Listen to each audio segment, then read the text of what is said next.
अल्मोड़ा के एक गांव में रंगा नाम का एक आदमी अपनी धर्मपत्नी रागिनी के साथ रहता था। उसने कई बकरियां पाल रखी थीं। उन्हीं बकरियों के सहारे उसका जीवन यापन होता था। उसने बकरी पालन का व्यवसाय सोनी नामक एक बकरी के साथ शुरू किया था। सोनी रंगा के लिए बहुत लकी साबित हुई। अब वो बूढ़ी हो चली थी, इसलिए दूध भी नहीं देती थी। रंगा का व्यवहार उसके प्रति बदल चुका था। वो उसे ठीक से चारा भी नहीं देता था और कोसता रहता था। उसकी धर्मपत्नी रागिनी को रंगा का रवैया अच्छा नहीं लगता था। क्यों जी, आप सोनी का जरा भी ख्याल नहीं रखते? कितनी दुर्बल हो गई है। काम की न काज की, दुश्मन अनाज की। इससे मुझे कोई लाभ नहीं है। मुफ्त का चारा खाती है। इतने मतलबी ना बनो, भगवान से डरो। हमारी सोनी जब हमारे घर आई थी तब घोर गरीबी थी। इसके कदम पड़ते ही हमारे यहाँ बकरियां बढ़ती ही चली गईं। हमारा व्यापार भी बहुत फलने फूलने लगा। अब बूढ़ी हो गई है तो इसे कोसते रहते हो, ये अच्छी बात नहीं है। यार, मेरा व्यवसाय तो मेरी मेहनत से बढ़ा है। मेरे पास सोनी से भी अच्छी अच्छी बकरियां हैं। इसकी ज्यादा तरफदारी मत करो, मैं इसे अब नहीं रख पाऊंगा। मैं सोनी को कहीं नहीं जाने दूंगी। रागिनी को अपनी सोनी का वो दिन याद आने लगा जब वो नई नई आई थी। उसने जल्द ही 2 प्यारे बच्चे दिए। वो बहुत ज्यादा दूध देती थी। धीरे धीरे रंगा और रागिनी की दुनिया बदलने लगी थी। एक दिन रागिनी ने एक स्थान पर बार बार सींग लगाए तो वहाँ गड्ढा हो गया। उसमें कई चांदी के सिक्के निकले। उन सिक्कों ने रंगा और रागिनी की दुनिया बदल दी। उन्होंने कई बकरियां खरीद लीं। उनका घर शानदार हो गया।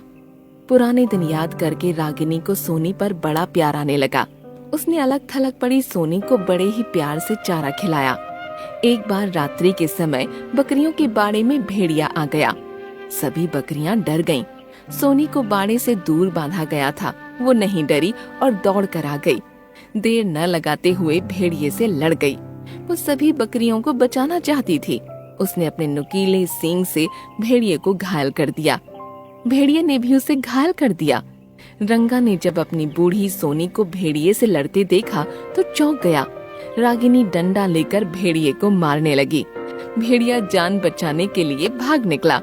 मेरी सोनी जीत गई, मेरी सोनी जीत गई। रागिनी सोनी की तरफ बढ़ी ही थी कि सोनी नीचे जमीन पर गिर गई। उसका शरीर घायल था, खून बह रहा था। रागिनी रो पड़ी।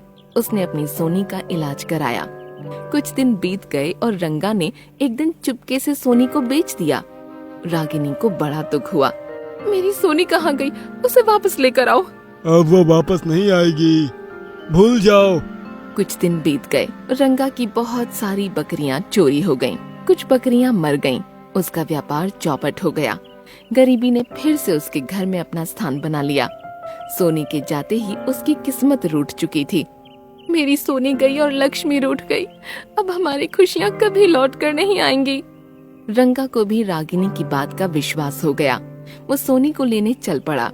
उसने सोनी को जहाँ बेचा था वहाँ जाने पर वो नहीं मिली। वो कसाई के हाथ में जा चुकी थी। रंगा वहाँ से फिर सोनी की तलाश में कसाई के यहाँ पहुँच गया। वहाँ कसाई की बात सुनकर उसका कलेजा कांप गया। मैंने तो उस बकरी को हलाल कर दिया। नहीं, ऐसा नहीं हो सकता। अरे बकरी के लिए इतना क्यों परेशान हो रहे हो? वो बकरी किसी काम की नहीं थी। मेरी सोनी मेरे बड़े काम की थी। मैंने बहुत बड़ी गलती कर दी। उसके जाने से मेरी दुनिया लौट गई। रंगा बहुत ही उदास होकर वहाँ से चल पड़ा। वो मन ही मन बहुत पछता रहा था। उसी समय उसके कानों में एक आवाज सुनाई पड़ी। उसने मुड़कर देखा तो उसकी सोनी उसके पास दौड़ कर आ रही थी। वो खुशी से झूम पड़ा। उसने कसाई के हाथ में ढेर सारे रुपए रख दिए और प्यारी सोनी को अपने साथ ले लिया। उन दोनों के घर पहुंचते ही रागिनी सोनी को देखते ही खुशी से नाचने लगी। उनकी दुनिया फिर से आबाद हो गई। प्यारी सोनी को पाकर उनका व्यापार फिर से फलने फूलने लगा।